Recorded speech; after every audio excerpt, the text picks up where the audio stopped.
A continuación, Radio USEC presenta Palabras Peligrosas, un programa radial que instala la literatura como un arma de desarme, de remesón, de conocimiento y placer. He aquí el peligro de las palabras, con la conducción del escritor y narrador Jorge Calvo. ¿Cómo están, estimados amigos y personas que nos acompañan en el programa Palabras Peligrosas semana a semana? Este es un programa literario, cultural, que resulta posible gracias al auspicio de SEC, Universidad, SECH, Sociedad de Escritores de Chile, y Signo Editorial. Y como ya hemos venido comentando a lo largo de estos 2 meses, en agosto y septiembre, nosotros hemos querido concentrarnos en un tema que está golpeando muy fuerte en estos días, que es los 50 años. 50 años y hemos levantado una actividad que se llama La Poesía No Olvida y 50 años, Poetas 50 para nunca más. Esas son las ideas centrales, muchísimo. Y al calor de esta actividad que va a durar los 2 meses de agosto y septiembre, hemos querido conversar con distintas personalidades y figuras del ambiente intelectual literario de Chile para ver qué impacto ha tenido no solo en las vidas de cada persona, sino que también en la sociedad chilena y en la forma en cómo ha cambiado el mundo también en estos 50 años. Y hay temas que siguen siendo actuales, consideramos.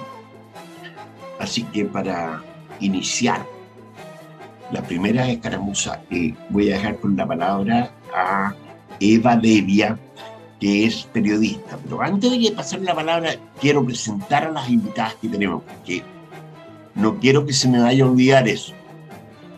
De repente la memoria falla.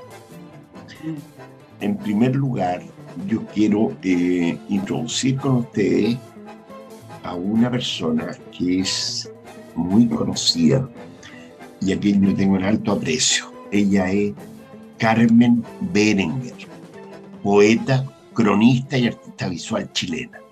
Figura prominente de la poesía chilena desde la década de los 80.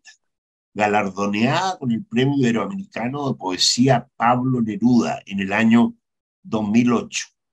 Fue editora de las revistas Hoja por Ojo, Al Margen, y una de las organizadoras del primer Congreso de Literatura Femenina. Participó en Estocolmo, Suecia, en el Festival Internacional de Poesía, La Reconstrucción del Tiempo. Ha sido presidenta y vicepresidenta de la Sociedad de Escritores de Chile, y su nombre ha resonado en más de una ocasión en la discusión por el Premio Nacional de Literatura. Y luego tenemos con nosotros también a Pía González Suau, cuentista y novelista, licenciada en Artes Visuales, con más de 2 décadas de trabajo al servicio de las producciones cinematográficas. Posee un magíster en Artes Visuales de la Universidad de Chile y un diplomado de guión en Escuela de Cine de Chile. Ha colaborado para diversos medios de comunicación, destacando sus columnas de opinión en el Desconcierto. Hace algo más de una década se dedica a la escritura por completo. Es parte activa de la colectiva Autoras Chilenas AUCH desde sus inicios. Actualmente se ha radicado en Valdivia. Ahí estaríamos, Eva. La dejo a usted con la palabra ahora. Muchísimas gracias por esta introducción, Jorge. Quiero darle la más cordial de las bienvenidas a estas 2 tremendas escritoras, cada cual en sus diversidades y en sus matices. Siento que es un aporte muy importante generar diversidad de voces y quiero agradecer públicamente a este espacio que inauguramos desde Autoras Chilenas, pensando en conversar desde el feminismo y la escritura los 50 años del golpe.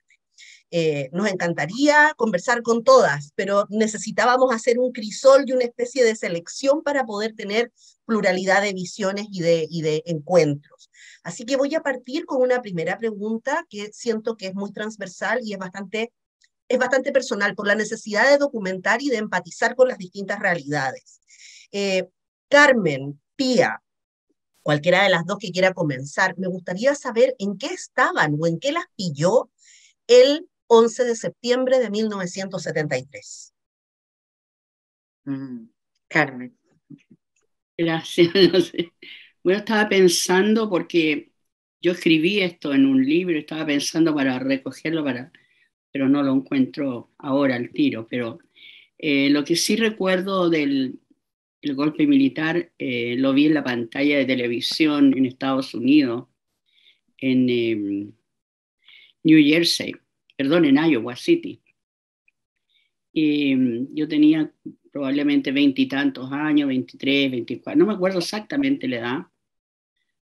Y resulta que habíamos salido el año 69 porque mi pareja iba a hacer el doctorado en ciencia en Iowa y yo lo acompañaba con mis dos hijos. Me casé bastante joven y la verdad es que Allende entró en mi cabeza más bien en esa época y entró por oposición a la lectura norteamericana que se hacía en los medios de comunicación norteamericanos sobre Allende. Entonces eso me dio como una cosa fuerte de pensar como latinoamericana en Estados Unidos, ¿no? Era latinoamericana, y eso es muy importante decirlo, porque ser latinoamericana de Estados Unidos es como de tercer o cuarto orden. Cuando la gente adora tanto a Estados Unidos, cuando tú vas a ese país, pasas a ser, como te digo, creo que el último eslabón es lo latinoamericano, por no decir, ¿no? Los indios, los negros y los latinoamericanos. Entonces, en esa conciencia de ser racialmente mirada en menos, pensé en el socialismo. Y pensé en mi vida y en el socialismo, y en ese momento veo en la pantalla, con las maletas en la mano, porque nos veníamos de regreso el 19 de septiembre, llegaba yo a Chile, en un avión de la FACH, que había otorgado el gobierno para aquellos que, digamos, profesionales que regresaban al país, que no se quedaban afuera, ¿no? Que iban a regresar. Por lo tanto, podíamos traernos hasta los alfileres de Estados Unidos. Y todo. Entonces, teníamos todo listo y acumulado cuando Carlos defendió su tesis el 11 de septiembre. Y yo, como aprendí inglés en la pantalla, prendí a la televisión rápidamente en la mañana y veo la moneda en llamas. Y eso fue un impacto, sí, pero tremendo, tremendo impacto. Pero se veía venir también. Tampoco era algo que no estaba en nuestras cabezas. Digamos, debido a la política internacional norteamericana, se veía venir lo que iba a ocurrir en Chile. Así que, pero el impacto de verlo y de ver dos imágenes que fueron espectacularmente, digamos, trágicas, que fue el bombardeo a la moneda, visto por la pantalla, en un país imperial, y la segunda parte fue la quema de los libros. Creo que esos dos lugares fueron tremendamente importantes y creo que nunca se van a olvidar. Nunca. Amén, pasen los años, qué sé yo, no se olvidará. Nuestra memoria está intacta y eso ha sido realmente, creo yo, que a mí me ha tocado ver todos estos años, ¿no? Todos estos años de corrido. Regresé a Chile un mes después, en octubre de 1973. Y ese fue el tercer impacto que recibí de regresar a Chile, ¿no? De estar en el país donde había sido bombardeada la moneda, la casa de la presidencia, la casa de la democracia, Regresar a Chile fue otro impacto, pasar por los registros y la frontera más bien, porque uno pasa la frontera cuando ingresa a Chile. Fue un impacto lleno de militares alrededor, mis hijos se asustaron, pero esas imágenes fueron las que yo no podré olvidar nunca. El resto fue horroroso. De ahí en adelante fue entrar a un túnel negro, ¿no? Porque era toda la barbarie en realidad, ensañándose en Chile. Eso es lo que podría decir. Muchas gracias por recordarnos además una visión un poco más global, porque el enriquecimiento del testimonio venido desde afuera, siendo una latinoamericana, una chilena, pero viviendo en Estados Unidos en ese minuto, otorga una dimensión distinta. Pía, tú estabas acá en Chile, ¿verdad? Yo me preparaba para ir al colegio. Me quedaba todavía, yo creo que tenía 15 o 16 años por ahí, ¿ya? Todavía estaba en tercero medio. Y lo primero que pienso cuando abro un ojo es, no, veo a mi papá que corría para todos lados y no, nadie sale, no hay colegio. Uy, dije yo, ¿qué pasa? Y en ese minuto siento los aviones, esas son imágenes, súper borrosas, así como pedazos, por arriba del techo, y veo que la gente corre a los techos a mirar. Y esto era una especie de espectáculo. O sea, la esquizofrenia de este país era así. Las campanas de la iglesia tocaban. ¿Quién diría que esa iglesia una semana después iba a estar abriendo las puertas desesperada? Pero en ese minuto tocaban las campanas porque era como una especie de juego. Hasta que de repente aparece no solo la moneda en llama y uno queda para adentro, porque ese no era el país de uno. Eso no pasaba acá. O sea, podían haber había mucho despelote y todo, pero eso era otro mundo. Y después la otra imagen que tengo grabada y que me dio mucho escalofrío fue la junta con este señor, este hombre con los anteojos oscuros. Y recuerdo haber dicho, ¿y por qué no se sacan los anteojos? ¿Cómo es posible que aparezca de esa manera? Parece un loco, una bestia, un asesino, algo que está escondiendo. Y en ese minuto él no era nadie, ni siquiera lo nombraban. O sea, yo me acuerdo del protagonismo de Lee, ponte tú, ¿ya? Que hablaba y qué sé yo, y del cáncer marxista y la cuestión. Mis padres eran gente de clase media, por lo tanto estaban asustados, pero también estaban, ya, esto se terminó, ahora se va a ordenar, no va a haber cola, esa es la típica. Pero recuerdo a este hombre en silencio, que no abría la boca, con esos anteojos, y yo dije, aquí se viene. O sea, y bueno, o sea, la bruma en que entré, yo viví toda mi vida hasta los 30 años en dictadura, toda mi juventud en dictadura, nunca salí del país y lo viví además desde trinchera bastante precaria, viví en poblaciones, me casé súper joven también y vivimos los dos en la bandera. Entonces, ¿qué es lo que no vimos? ¿Qué es lo que no vimos? Y era como vivir en una bruma todo el día, una bruma oscura. Se pasaba hambre, pero hambre de verdad.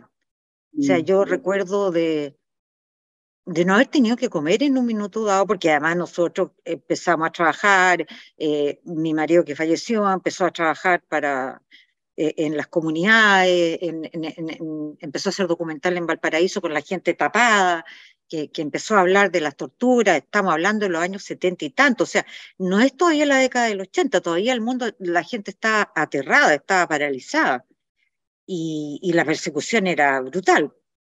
Y bueno, se pasaba hambre. O sea, tú veías a la gente desmayarse en el paradero de hambre.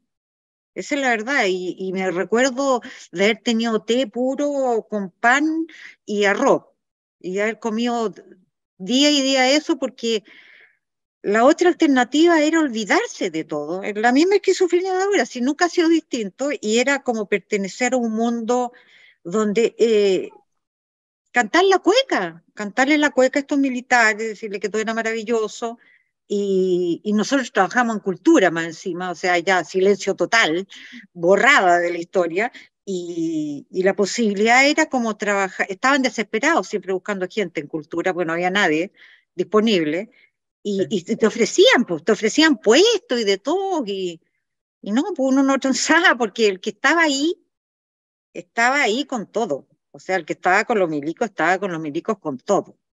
No existía la posibilidad de no saber. Desde el primer día se supo siempre. Y luego hubieron medios para saberlo, y revistas para saberlo, y boca en boca, y películas clandestinas que entraban y salían, en fin. A lo mejor yo estaba muy relacionada con el cine, entonces por eso me enteraba, pero eh, siempre se supo que estaba la escoba, que la gente estaba siendo perseguida de una manera brutal. Eso nunca aceptaría a nadie que me lo niegue, digamos. El que quería saber, sabía. Vamos a abordar el negacionismo en un ratito Sí, yo sé. más y en Me da esa como rabia, por eso digo. esquizofrenia. Sí, sí, es que es un tema sumamente importante abordar, sobre todo haciendo retrospectiva de los 50 años, ¿verdad? Yo suelo comentar en estas dinámicas que soy hija de la dictadura. Yo nací en el 78, pero recuerdo con muchísima, muchísima claridad y con una claridad dolida la sensación de amargura en la boca del estómago o en las amígdalas de pronto, cuando vi la campaña del no y salió una abuelita diciendo, me da 2 bolsitas de té, por favor, no una nomás. Recuerdo eso y lo recuerdo muy, muy patente. Siento que la campaña del no en términos audiovisuales, aprovechando que está la pía acá, fue brillante. Tuvo toda una herramienta de comunicación que podríamos analizar en alguna otra instancia o en algún otro momento. Pero me quiero enfocar en sus letras y quiero enfocarme antes de las letras en el feminismo. ¿Cómo llega el feminismo a vuestras vidas y cómo sienten que fue el rol de las mujeres por la necesidad de sacar la voz en un tiempo en el que teníamos mordaza por todos lados, lo mismo que estaba conversando Pía en este minuto, ¿verdad? O era necesario callar o meterse y sumarse a la complicidad más impune en muchos casos, lo vemos hasta el día de hoy. Emperatriz. Bueno, mira, del feminismo resulta que yo cuando viví en Estados Unidos, para mí también fue una escuela importante, en el sentido que me tocó vivir la contracultura norteamericana, que fue en el 69, que fue un año después, digamos, del 68 en París, a Guy Debord, escuchaba, ¿no? Y la verdad que a mí me pareció importante ese momento porque las feministas norteamericanas, había un grupo que se llamaba Las Brujas, y eran realmente combativas, ¿no? Tremendas. Le quitaron los carnets a los milicos, los escondieron, a los que eran llamados a hacer el servicio militar, etcétera, la guerra. Hicieron muchas cosas, por un lado. Por otro lado, había un feminismo más místico, pero también yo entendí en ese momento que no me sentía, en ese momento, fíjate, tan interpretada porque era un feminismo blanco, decía yo, ¿ya?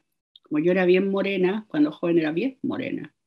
Me he ido blanqueando con el tiempo, pero en ese entonces era morena, morena, y me sentía como, además te digo yo, estaban las luchas por los derechos civiles, ¿no? De Black Panther y todos ellos, los picnic que eran también anteriores, pero también todo eso creo que fue para mí, era como estar en una película tremendamente interesante, interesante, interesante.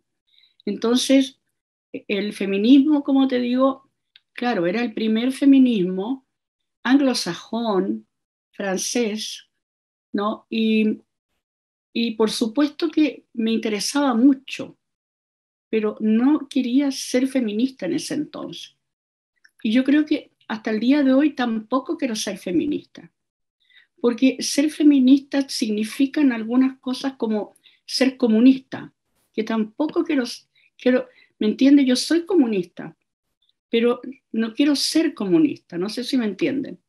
Y lo mismo circunstancias obligan, no es que claro, uno quiera. Claro, lo mismo con el feminismo, porque los feminismos son muchos. Y decir feminista es meterte en una jaula desde una sola perspectiva. Y en ese momento yo tuve divergencias con el feminismo norteamericano. Y cuando llego a Chile, de alguna manera, me encuentro con la Casa La Morada, de la cual fui asidua, hice talleres en la Casa La Morada, claro, con la Margarita Pisano. Al mismo tiempo estaba la Julieta Kirwood. O sea, dos momentos de gloria. La Margarita Pisano no era tan de gloria porque era demasiado, digamos, autoritaria, ¿no? Había un autoritarismo en el país, también ella era autoritaria. Pero era una mujer honesta, ¿no? Que luchaba por la causa feminista. Entonces había un eslogan, la Vicky Quevedo, que estaba en la radio en ese entonces, con una voz esplendorosa, hablaba de todas las marchas que había, ¿no? Y hablaba del feminismo en la casa y el eslogan y el feminismo en la calle, ¿no? En el país. Democracia en la casa, democracia en el país. Feminismo en la casa, feminismo en el país. Entonces era, claro, un eslogan. Y bueno, y ahí estaban y transitaban las mujeres por la vida, ¿no es cierto? La Mónica Echeverría, que llevaba ese trabajo maravilloso de la Claudia, de la, ¿cómo se llama? Donoso, ¿no? El nombre de ella se me olvida en este momento, pero tanto que la admiro yo, porque ella hacía unas cosas como que fueran de pluma vid, pero eran los desaparecidos, y salían de negro a la calle con esos carteles, ¿no? De los desaparecidos. Entonces, la lucha feminista que se dio allí, en ese momento, abrazó la lucha, digamos, popular y política de la época. Ese para mí fue un tránsito tremendamente importante porque ya no es el feminismo solamente pensando solamente la mujer en una sociedad sin hombres, ¿no? No es solamente eso, sino que abraza al mismo tiempo la contingencia y lo que está pasando en el país. Y eso también me pareció interesante. Así que ese fue yo te diría, mi espacio feminista, pero me faltaba una reflexión mayor. Y en esa reflexión mayor aparece la Julieta Kirwood. Y la Julieta Kirwood piensa el feminismo. Y eso me parece tremendamente importante, porque lo piensa desde un punto de vista de los nudos, ¿no? Lo que cuando uno dice, ay, estoy hecha un nudo, ¿no? Ese terror de la mujer, ¿no? De ser un nudo, de estar hecha un nudo todo el tiempo. Y lo que es el concepto del nudo significa desamarrar ese nudo. Y ese es el trabajo que tiene que hacer el feminismo chileno. Ir desamarrando, como lo decía alguien en la época digamos, de la Unidad Popular, a desalambrar, era como el eslogan, ¿no? Era desanudar y desanudar, y pensar en todos esos nudos como fantasmas nuestros, ¿no? Una zona fantasmática que tiene que abordar también el feminismo chileno, ¿ya? Entonces, en ese aspecto es cuando te digo yo que el feminismo actual, por ejemplo, a mí me parece tremendamente importante porque dejó atrás esa situación de ser solamente mujer, la mujer feminista, sino que tomó en su cauce, y yo lo dije muchos años atrás y lo está escrito eso, y se rieron de mí, ¿ya? Cuando yo decía, lo racial, la racialidad está incorporada en este feminismo actual, ¿no? La diversidad de género está incorporada también ¿no? En fin, hay varias categorías que han atravesado el feminismo, la política, por ejemplo, ¿no? Que ha atravesado ese feminismo ascético, puro y blanco de la mujer anglosajona y del feminismo ese. No cabe duda que dentro de ese feminismo también hay varias cosas importantes desde la academia francesa y de la academia norteamericana, sin duda. Sin duda, no se puede dejar atrás las lecturas de la Kristeva, por ejemplo, ni las lecturas de la Luz Irigaray, ¿me entiendes tú? El cuerpo a cuerpo con la madre. Es decir, hay toda una reflexión en torno a lo femenino en la mujer. Y eso me parece a mí astuto, y de esa perspectiva, te lo digo, y se los digo a todo el mundo, es que abrazamos, o por lo menos dentro de la Sociedad de Escritores, en ese entonces, que fue muy importante la Sociedad de Escritores, como La Morada. Fueron dos lugares, digamos, claves para todo. Y en la Sociedad de Escritores estaba Martín Cerda de presidente, un presidente que escribió un libro de ensayo espectacular como La Palabra Quebrada, ¿no es cierto? Un pensador de primera, era presidente de la Sociedad de Escritores de Chile. Y yo estaba allí, era directora. Y de pronto se me ocurre que habría que hacer, porque veía que había un machismo exacerbado en las letras chilenas. Entonces se me ocurre que hay que hacer algo con eso. No se puede quedar uno con ese machismo. Y lo que hay que hacer es pensar, desanudar, cómo salir de ese lugar. Y pues ahí aparece el Congreso de Literatura, en la cual había que hacer alianzas. Y eso es político. Eso es un aprendizaje también que fue parte de ese momento. Las alianzas, la complicidad frente a un punto, a un momento, ¿no? Que era la dictadura. Esa era la complicidad política, politizar el feminismo, politizar lo femenino culturalmente, desde la literatura, nos parecía, porque la literatura era nuestro hacer, nuestra manera de escribir, nuestra forma de pensar también, creo que era pensarnos y pensarnos políticamente, y nos pensamos políticamente desde el margen.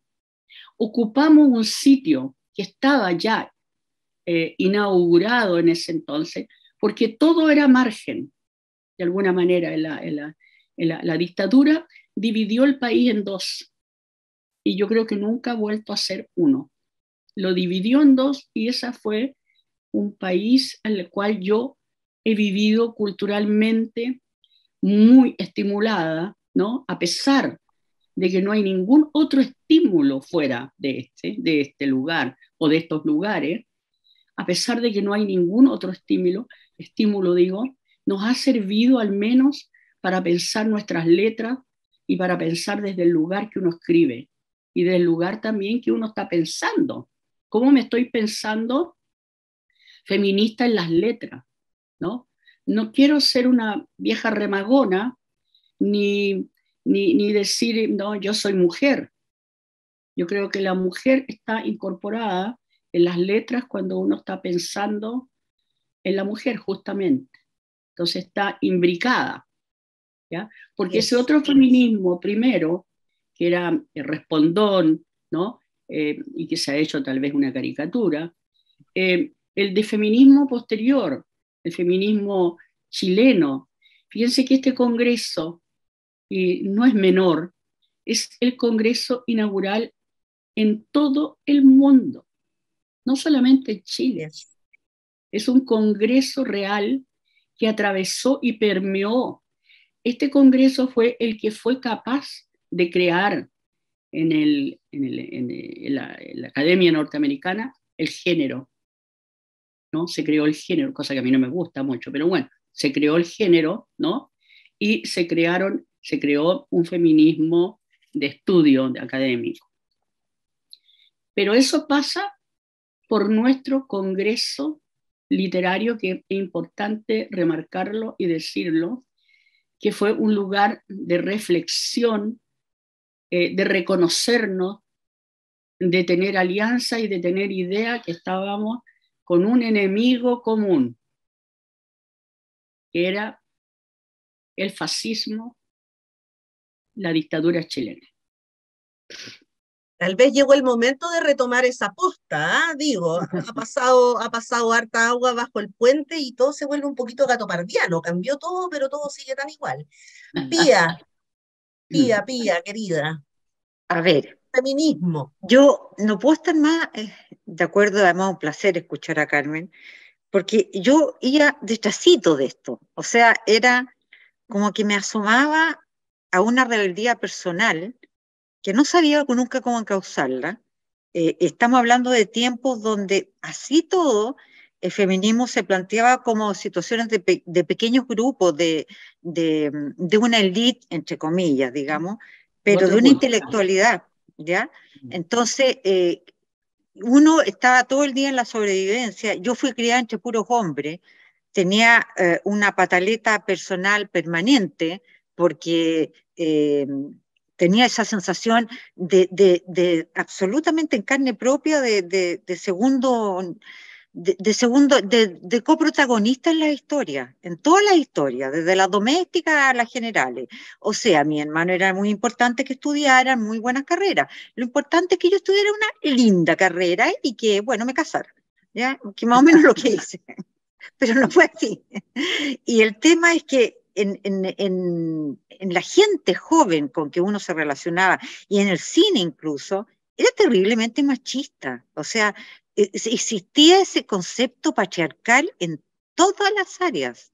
Y claro, más encima estaba en una dictadura que era el patriarcado mismo, ¿no? Era el fascismo mismo. Entonces, yo lo que sí recuerdo es que a medida que pasan los años, yo me volví más feminista, más vieja. O sea, empecé como a conceptualizar una serie de sentimientos que siempre estuvieron en mí y que empecé, como dice Carmen, a tener los libros a la mano para poder leerlos y para poder pensarme distinta, a tener las ideas mucho más claras al estar escritas. Y claro, uno escribe no tanto desde una trinchera. Yo entiendo lo que Carmen quiere decir. Uno escribe lo que es y es mujer. Y siempre, y no es que sea una literatura de mujer ni de hombre, no, es lo que le ha tocado en una historia que creo que nadie se ha salvado, nadie, en mayor o menor grado, de ser el personaje secundario siempre, de estar atrasito, de mirar más que de hablar, de no dar ese paso al frente. Y claro, ejemplos como de la Julieta y ejemplos como de la Morada fueron extraordinarias, pero ¿cómo las descalificaban en general? Las descalificaban como este grupo de locas, son todas unas lesbianas, y por eso que se juntan. O sea, esa era la cosa que uno escuchaba de gente joven de la época. Y ahora, claro, yo tengo el privilegio de estar en un momento histórico donde todo eso está convergiendo de una manera mucho más nítida, más clara, más definida, más conceptualizada, más pensada. Como dice Carmen, es muy distinto ser una feminista latinoamericana o ser mujer latinoamericana a ser anglosajona. Está ahí siempre desde otra punta. Por algo también en Argentina se están dando voces tan interesantes, porque es otro el cuento que contamos, es otra la vivencia que hemos tenido y es otra la calle que hemos tenido también. Y bueno, más que mal, ahora soy una aucha comprometida, tú lo sabes. Está muy bien, está muy bien eso. Está muy bien. Y esperamos siempre sumar más energía y descentralizar. Encuentro tan valioso que te hayas ido a Valdivia, porque nos permite ampliar redes y tejidos, sobre todo tejidos. Y no estoy hablando de lana, precisamente, por favor. No, sí. No. Sí. Yo sé que me tenéis misiones ahí encargadas. Sí, yo así es. Tengo una lista que luego te mandaré por interno. Bueno. Carmen, querida, ¿estabas hablando de Luz Donoso? ¿A ella te referías o era sí, otra? Luz Donoso. Era Luz Donoso. Porque hice la pega por interno ahí en el camino para... Tremenda artista. Tremenda artista que partió el 2008, así que le mandamos todo nuestro reconocimiento a la valentía. Y hablando de valentía y hablando de literatura, quiero dejar puesto sobre la mesa virtual de esta conversación, ya que estamos bordeando las palabras peligrosas, quisiera pensar en sus palabras y en sus escritos. Los textos de Carmen abordan desde la crónica y desde la poesía, son textos sumamente políticos, ¿verdad? Tienen mucho, mucho que decir. Entonces, ¿cómo se permea la memoria histórica en esto? Y sé que el trabajo de Pía también aborda eso, muy desde la memoria histórica y cómo nos afectan los últimos 50 años, esto de ser protagonistas de nuestra historia o coprotagonistas de nuestra historia, mirando el entorno y el entramado social. Bueno, mira, yo desde el primer momento, yo diría, ya tenía más edad también. Había escrito un libro ya en Estados Unidos y ya que no me gusta nada y que ojalá nadie lo vuelva a leer, nadie lo encuentre. Me lo había hecho yo a mano también. Y llegamos a un taller de la Sociedad de Escritores de Chile. Yo cuento esta historia porque uno se hace escritora mucho antes de escribir, ¿no? Uno después ya es la escritora que escribe, pero yo creo que soy escritora de mucho antes, porque yo admiraba una escritora que se llamaba Oriana Fallaci. No sé si alguien la recuerda. Sí, claro, italiana. Era una gran cronista. Italiana, hizo un hombre con Es que en ese entonces había mujeres muy incisivas, Sí. Era bastante incisiva, como también lo era la Isabel Allende y también lo era Marta Blanco, que era de derecha, Marta Blanco, pero era feminista en la radio, por lo menos cuando yo la escuchaba, y eran bastante incisivas. Entonces, esa formación que tuve yo en ese aspecto, también de una tía, mi tía y mi madre, obviamente. Mujeres solas, mujeres sin marido. Entonces estas mujeres trabajadoras, mi madre era Rosa Cruz, cáchate, ¿no? Esotérica, Rosa Cruz, etc. Y mi tía Elvira era política como ella sola. Pasaba en el Congreso, vivíamos a 3 cuadras del Congreso, pasaba metida en el Congreso. Y escuchaba a los políticos. Yo recuerdo haber escuchado a Lavandero tirarle un tintero a alguien en el Parlamento, porque me llevaba al Parlamento. Entonces yo diría que la palabra se me fue refinando en esos lugares políticos, como con los curas, también me llevaba a escuchar los curas, y obviamente la radio tenía un lugar muy importante para nuestra imaginación y la lectura, sin duda. Entonces esa amalgama de vida, de vivir y al mismo tiempo de leer, yo fui lectora a muy temprana edad, ¿ya? Me acuerdo haber leído cuando tenía 15 años menos, Juego de Avalorios, de Hermann Hesse, que no entendía ni jota, no lo entendía, ¿me entiendes tú? Y yo agrandá lo leía, ¿me entiendes tú?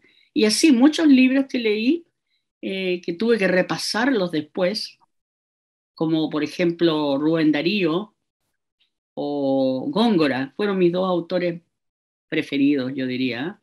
Siglo de Oro español para mí es fundamental. Y bueno, y esa parte, obviamente que toda la poesía chilena, que es espectacular, ¿no? No podemos olvidar Pablo de Roca, Pablo Neruda. Yo los escuchaba en la radio, la Gabriela Mistral la escuchaba en la radio, a la Violeta Parra la escuchaba en la radio, en fin. La poesía abundaba y el país era un país cultural. Creo que fue una época muy corta, desde los años 60 en adelante, que tuvimos un respiro fundamental en nuestras vidas y una idea de progreso, fíjate, una idea de progreso, no es que tuviéramos en progreso, sino una idea de progreso, porque por supuesto que éramos un país, una provincia santiaguina y chilena, ¿no? Entonces esa idea de progreso, no, posguerra, estando en la guerra, posguerra, donde se vendía un cuarto de aceite, donde había que hacer cola para comprar, esa era la posguerra, ¿no? Ese tramo lo recorrí yo, ¿ya? Y eso me hizo escritora, yo diría. Ese mundo, además, vengo de una pensión donde mi madre tuvo que trabajar, mi madre era de clase trabajadora, y me encanta esa palabra, oye, working class. Yo se lo he escuchado mucho a los ingleses que dicen, I'm from, my family is working class. Y creo que es una palabra muy acertada, porque es la mujer trabajadora, ¿no? Y es el working class, o sea, es la laboriosa junto a todos los laboriosos y todo el campo del trabajo. Entonces, yo diría que eso fue una formación, y la pensión también era formación. Y lo otro que recuerdo nítidamente, que yo viví en Catedral 1338, que era pleno centro, siempre viví en el centro, no me gusta vivir fuera. Entonces, pleno centro Santiago, Catedral, a 2 cuadras de todas las chuchocas, y ahí estaba pasando todo. Estaba el Partido Comunista, el Partido Socialista, Amunate y Teatino, estaba el Partido Nacional frente al Congreso, en Morandé. Entonces, ese era mi recorrido, el Cine Toesca, en Huérfano, que esa fue otra cosa que fue mi escuela, el cine de la neo-vanguardia o el cine de la posguerra, digamos, italiana, ¿no? Neorrealismo italiano, que me parece que por qué en Chile nunca hubo un neorrealismo en el cine, oye. No entiendo por qué. Bueno, algo hubo. Defiendo a mi suegro Caulen en ese sentido con su Bueno, película. claro. No, siempre hay algo, sí, siempre hay algo, pero no No como alcanza. claro, Sí, no como en Italia. no agarra. Entonces, esa fue mi formación. No asimismo la escuela, en algún minuto la escuela, pero yo era más callejera. Y esa fue la formación. Y yo recuerdo un instante clave para mí, y me lo pregunté el otro día, ¿por qué razón yo iba al Parque Forestal en el año 60? Tomaba el trolley sola, me subía al trolley y me bajaba en el Parque Forestal, ahí donde está una redondela que hay ahí, qué sé yo, y habían un grupo de muchachos conversando de literatura. Y conversaban de filosofía, y conversaban de la vida, y conversaban de todo. Y yo iba a escuchar. Me encantaba. Entonces, yo diría que esa formación bastante privilegiada se dio en mis alrededores. La música, nosotros escuchábamos música en el Parque Forestal. Habían, digamos, ¿cómo se llaman estos? Recitales de la, ¿cómo se dice? La filarmónica, que tocaban a Vivaldi, tocaban a Mozart, todo en la calle, en el parque. Y la gente, en el verano, la gente se acostaba en el suelo, llevaba su chamanto, lleno de gente. Bueno, esa fue una época privilegiada de formación en el cine, en el arte, en la cultura y en la política. Es decir, yo creo que fue, por esa razón yo creo que mi poesía y después el golpe me hizo resignificar el valor que tiene hablar de lo que vivo y hablar de lo que pienso en la poesía y en todo, ¿no? Y me transformé en una poeta cronista, ¿no? A la cual recogía, todo lo que recogía como Bobizán, estaba o en los diarios, o en la televisión, o en alguna parte fuera de los libros mismos, ¿ya? No era una, digamos, mi libresco, mi parte libresca en la literatura es lecturas de autores chilenos y de todas partes, obviamente. Los Whitney creo que también me fortalecieron un poco en esa sesión de pensar qué voy a escribir y cómo lo voy a escribir, ¿no? Entonces, ese bagaje hizo que escribiera Bobizán, por ejemplo, que fue mi primer libro, que lo leí en el Mercurio, fíjate, La muerte de Bobizán. Y lo escribí, en el muro. Claro, y escribí puros tercetos. Y luego tuvimos un encuentro con Jaime Quesada, que nos fuimos en todo el taller a un centro religioso. Es curioso que la literatura, fíjate que el Congreso se hizo en el Crescente Errázuriz, que era un centro religioso de monjas.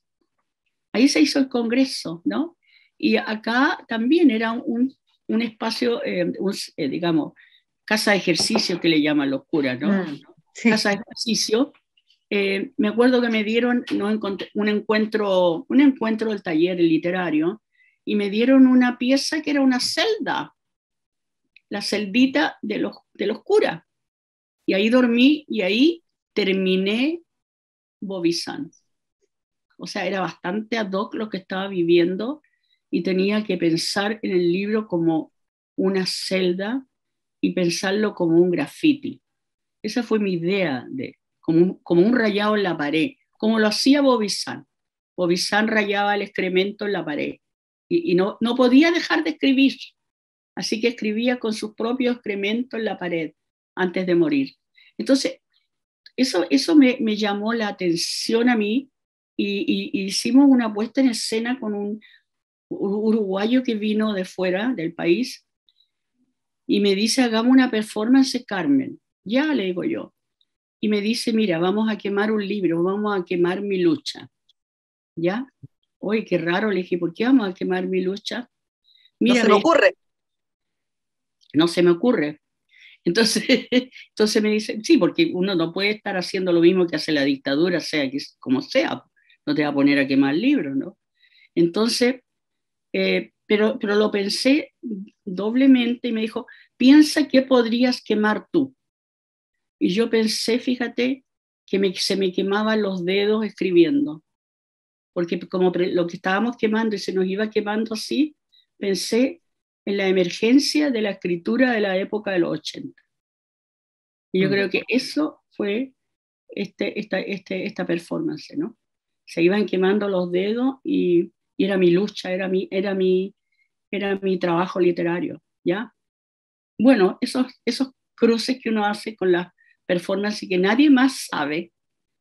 Una vez un amigo me dijo, ¿por qué quemaste tu lucha?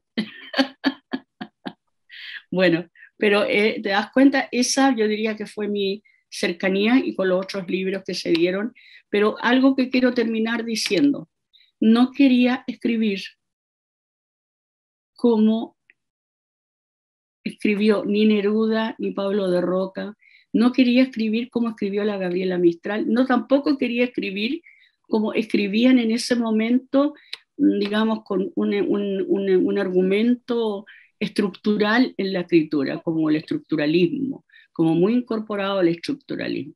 Quería zafarme de eso y hacer una escritura más suelta, más propia, etc.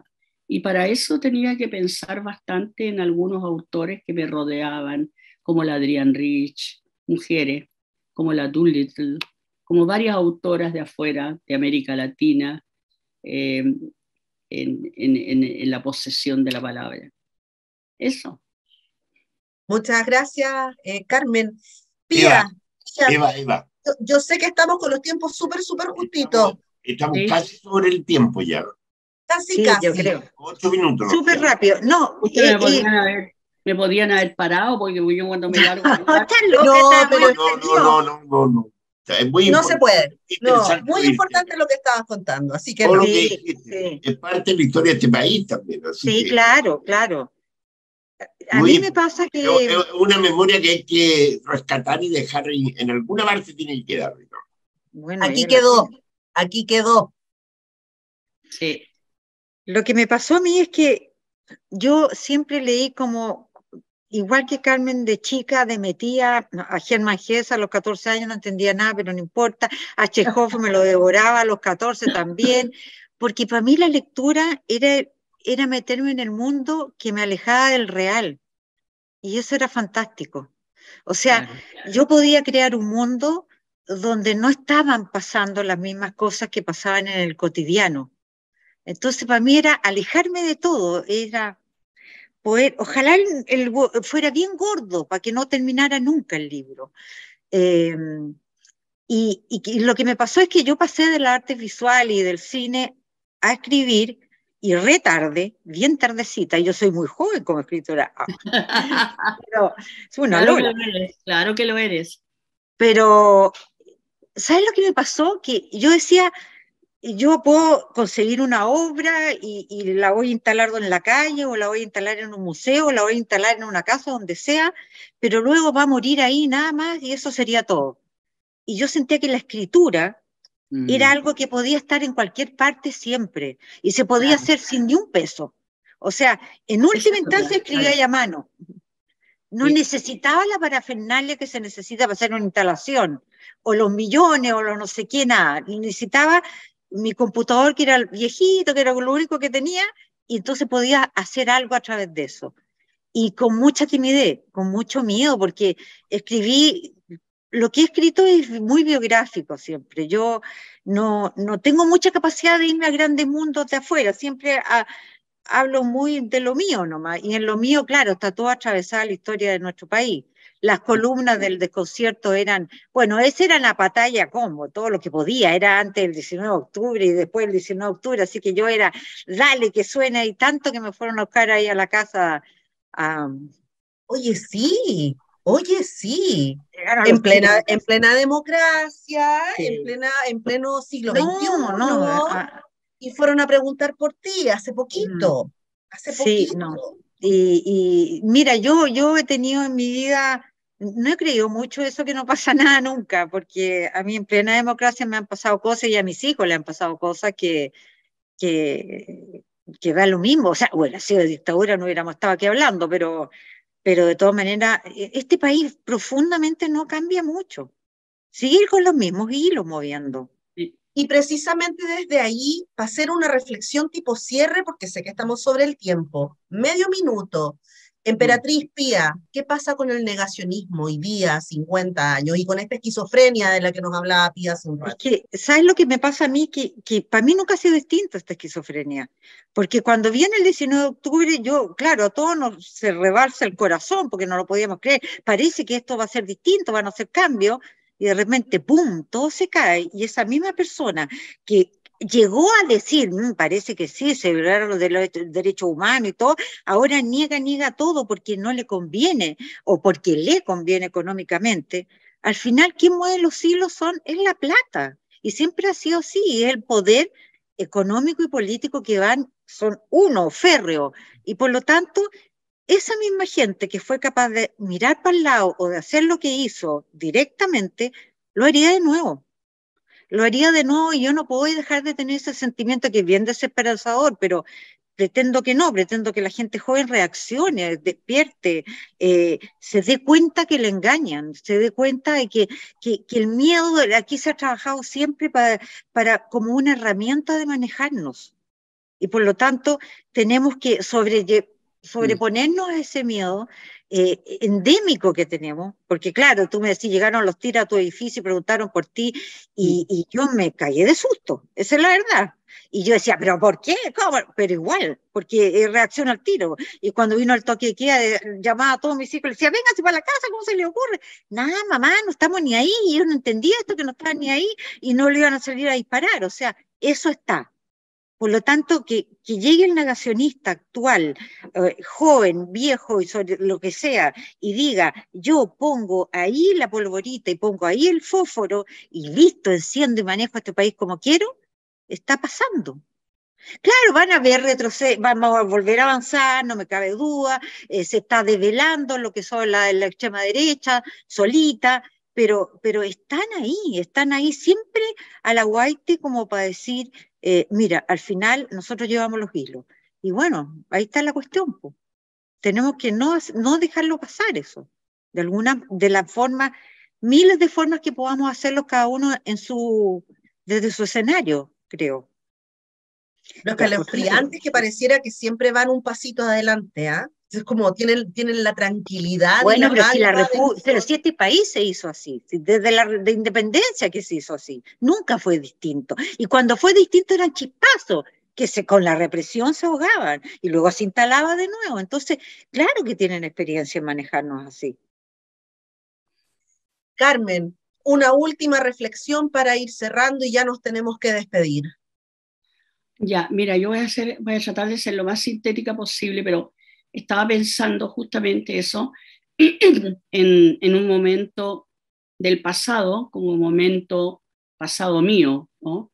En momentos como, por ejemplo, cuando, no sé, hubo momentos en que se salía a celebrar, por ejemplo, se solía celebrar en los colegios las marchas, se solía celebrar las filas, se solía aplaudir la canción nacional, bla, bla. Luego venía el 18 de septiembre y siempre los homenajes han sido militarizados. Entonces, los homenajes militarizados, Bernardo Higgins, Arturo Prat, por ejemplo, Baquedano, es una militarización.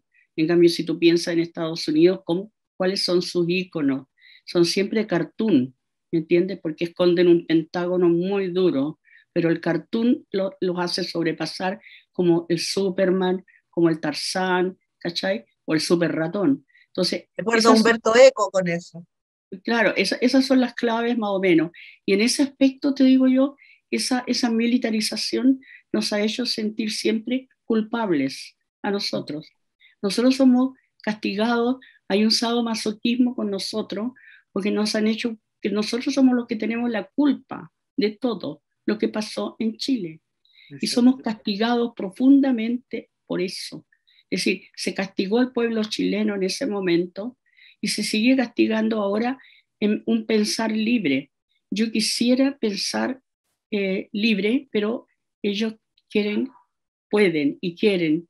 En mi época de juventud, que estaba Carlos Ibáñez del Campo, estuvo 2 veces y hubieron golpes y tentativas de golpe varias veces.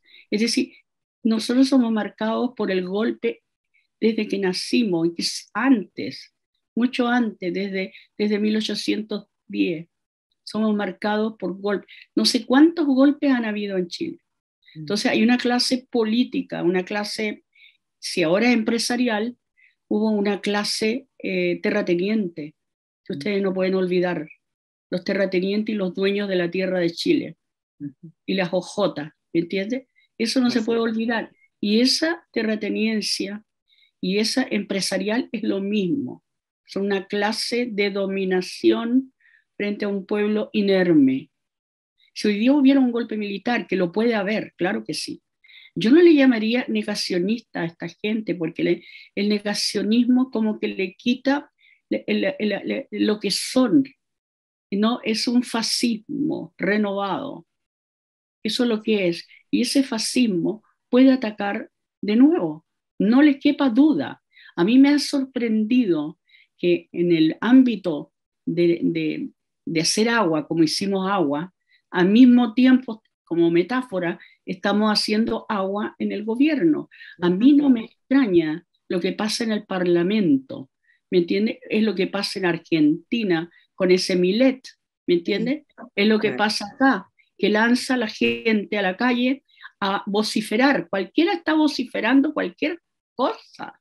Entonces, esa forma de estar inermes, como decía tú, Eva, de lo que nos pasa en este momento, estamos en peligro y no es un negacionismo, no es negar nomás, es todo lo contrario, es un sadomasoquismo de querer volver a castigarnos. Eso es lo que es sadomasoquismo fascista.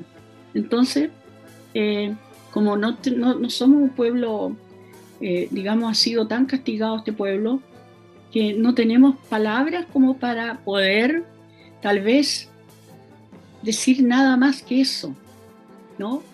Queremos que nuestra memoria podamos recordar y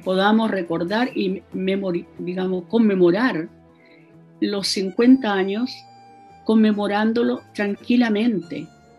Queremos hacer lo mismo que ellos hacen en sus recintos militares, incluso cuando traspasan los recintos militares. ¿Me entiendes tú? Que ellos van con sus bandas militares y nadie les dice nada, nadie se ha opuesto y la gente callada ha escuchado siempre esa banda militar y esa bota pisando el suelo chileno, como decía la Gabriela Mistral, pardea. Chile pardea, es un pardeo. Eso sería todo lo que puedo decir. Con el parafraseo a la tremendísima Gabriela Mistral, damos cerrado este primer ciclo, esta primera conversación. Jorge, muchísimas gracias por el tiempo, por el espacio compartido y abierto hacia la colectiva de autoras chilenas feministas, AUCH. Muchas gracias. Por mi parte me despido. Gracias, las abrazo entrañablemente. Fue muy Jorge. luminoso, iluminador ver una dimensión completamente distinta de todo lo que vemos normalmente. Gracias, muchas gracias. Gracias a ustedes, gracias a ustedes.